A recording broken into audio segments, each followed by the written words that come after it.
বিদ্যালয়ৰ সমীপৱৰ্তী বাদুলিপাৰৰ লেপলেপি প্ৰাথমিক বিদ্যালয়ত আৰডি মটৰছৰ চেৰিটেবল ট্ৰাষ্টৰ আৰ্থিক সাহায্যৰে নিৰ্মিত শিশু উদ্যান মুকলি। আৰডি মটৰছৰ প্ৰজেক্ট 2024ৰ সফল সামৰণি। অসমৰ অগ্ৰণী গাড়ী বিক্ৰেতা প্ৰতিষ্ঠান আৰডি মটৰছে সামাজিক দায়বদ্ধতা কোষৰ অধীনত 2024-2025 বিত্তীয় বৰ্ষৰ বাবে গ্ৰহণ কৰা প্ৰজেক্ট 2024 আঁচনি সামৰণি অনুষ্ঠান গোলাঘাট জিলাৰ বাদুলিপাৰৰ লেপলেপি প্ৰাথমিক বিদ্যালয়ত অনুষ্ঠিত হয়। উল্লেখযোগ্য যে আৰডি মটৰছে এই আঁচনিৰ জৰিয়তে সমগ্ৰ অসমৰ মুঠ 52খন প্ৰাথমিক বিদ্যালয়ত কণ কণ ছাত্ৰ-ছাত্ৰীৰ শাৰীৰিক আৰু মানসিক উৎকৰ্ষ সাধনৰ বাবে একোখনকৈ শিশু উদ্যান স্থাপন কৰে। লেপলেপি প্ৰাথমিক বিদ্যালয়ৰ প্ৰধান শিক্ষয়িত্ৰী ৰুণিমা শৰ্মাই আধৰা সামৰণি অনুষ্ঠানত অৱসৰপ্ৰাপ্ত প্ৰধান শিক্ষক আতাউদ্দিন আহমেদে আনুষ্ঠানিকভাৱে ফিটা কাটি শিশু উদ্যানখন মুকলি কৰে। অনুষ্ঠানটোত লেপলেপি সমন্বয় কেন্দ্ৰৰ সমল ব্যক্তি ধৰ্মেন্দ্ৰ চাহু, বাদুলিপাৰৰ স্থানীয় ৰাইজ, অভিভাৱক, বিদ্যালয়খনৰ শিক্ষক-শিক্ষয়িত্ৰী, ছাত্ৰ-ছাত্ৰীসকল, বিদ্যালয়খনৰ পৰিচালনা সমিতিৰ সদস্যসকল, বিদ্যালয় মাতৃগোটৰ সদস্যসকলো উপস্থিত থাকে। কণ কণ ছাত্ৰ-ছাত্ৰীৰ বিহু ঝুমুৰেৰে মুখৰিত অনুষ্ঠানটিত উপস্থিত থাকে আৰডি মটৰছ চেৰিটেবল ট্ৰাষ্টৰ সমন্বয়ৰক্ষী বিষয়া বিক্ৰম ঠাকুৰে প্ৰজেক্ট 2024 আঁচনিৰ পৰিসমাপ্তি ঘোষণা কৰাৰ লগতে অসমৰ 5 সহস্ৰাধিক ছাত্ৰ-ছাত্ৰীক সামৰি লোৱা এই অভিলাষী আঁচনিখনৰ সফল ৰূপায়ণৰ ক্ষেত্ৰত আগবঢ়োৱা দিহা পৰামৰ্শৰ বাবে অসমৰ প্ৰতিটো জাতীয় সংগঠনলৈ কৃতজ্ঞতা জনাই আৰু অনাগত দিনতো আৰডি মটৰছে এনেধৰণৰ সামাজিক দায়বদ্ধতা অক্ষুণ্ণ ৰাখি সেৱা আগবঢ়াই যাব বুলি অৱগত কৰে।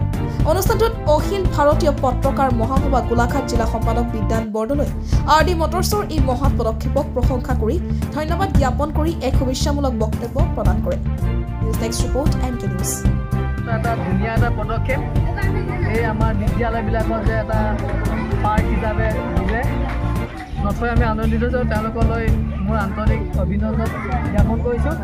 তেখেতসকল মানে গোটেই অসমত 52খন এনেকুৱা পাৰ্ক দিলে আৰু আমাৰ গোলাঘাট ডিষ্ট্ৰিক্টত 12খন।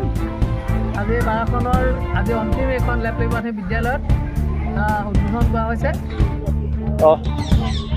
আপোনালোকে জানে যে আৰডি মটৰছ অসমৰে নহয় উত্তৰ পূৰ্বাঞ্চলৰে এটা সৰ্ববৃহৎ গাড়ী বিক্ৰীৰ প্ৰতিষ্ঠান।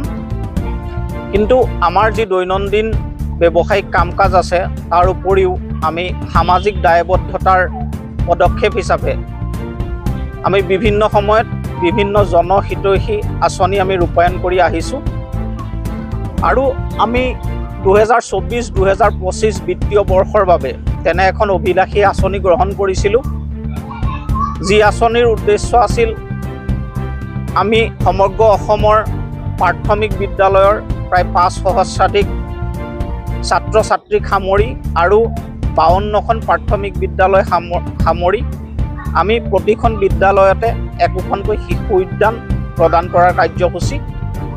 আৰু আমি আপোনালোকক জনাবলৈ পাই অতি আনন্দিত যে আমি এই 52খন বিদ্যালয়ৰ শিশু উদ্যান প্ৰদানৰ যি সমগ্ৰ আঁচনিখন এই আঁচনিখনৰ আমি সফল পৰিসমাপ্তি ঘটাবলৈ সক্ষম হৈছোঁ।